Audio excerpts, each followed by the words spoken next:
Pablo Escobar, अपराध का बादशाह, ऐसा नाम जो दुनिया के सबसे कुख्यात और ताकतवर ड्रग माफिया के रूप में जाना जाता है।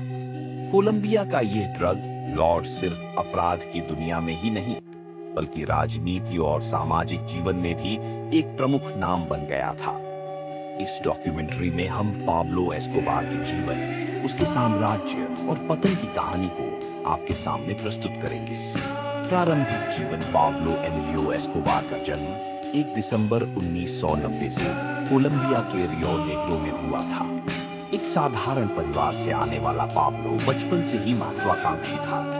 किशोरावस्था में उसने छोटे-मोटे अपराधों से अपने आपराधिक करियर की शुरुआत की। ड्रग साम्राज्य की स्थापना 27वीं सदी में मेन पाब्लो ने मेडेलिन कार्टेल की स्थापना की और कोकीन तस्करी का नेटवर्क खड़ा किया। कुछ ही वर्षों में एस्कोबार ने कोकीन व्यापार पर अपनी पकड़ बना ली और अमेरिका सहित कई देशों में नशे का जाल फैला दिया। अपराध और आतंक। पाब्लो एस्कोबार का नाम आतंक का पर्याय बन गया। उसने राजनेताओं, पुलिस अधिकारियों और पत्रकारों की हत्या करवाई। कोलंबिया में बम विस्फोट, हत्याएं और अपहरण उसकी सत्ता का हिस्सा बन गए। जनता का मसीहा। इसके विपरीत गरीबों के लिए पाब्लो एक मसीहा था। उसने मेडेलिन में घर, स्कूल और अस्पताल बनवाए। लोग उसे रॉबिन हुड कहकर पुकारते थे। उसकी लोकप्रियता ने उसे राजनीति में भी प्रवेश दिलाया। राजनीति में प्रवेश 1982 में पाब्लो एस्कोबार कोलंबियाई कांग्रेस का सदस्य बन गया, लेकिन उसकी आपराधिक गतिविधियों के उजागर होने के बाद उसे कांग्रेस से निष्कासित कर दिया गया। कानून से संघर्ष। अमेरिका ने एस्कोबार की गिरफ्तारी के लिए दबाव बनाया। कोलंबियाई सरकार और अमेरिका की संयुक्त कार्रवाई के बावजूद पाब्लो लगातार पुलिस को चकमा देता रहा। ला कैथेड्रल जेल। पाब्लो ने सरकार से समझौता कर ला कैथेड्रल नामक अपनी ही डिजाइन की हुई जेल में आत्मसमर्पण किया, लेकिन जेल में भी उसने अपनी आपराधिक गतिविधियां जारी रखी। अंत का आरंभ 1993 में पुलिस और सैन्य बलों ने उसके खिलाफ अभियान तेज कर दिया। 2 दिसंबर 1993 को पुलिस ने उसे मेडेलिन में मार गिराया।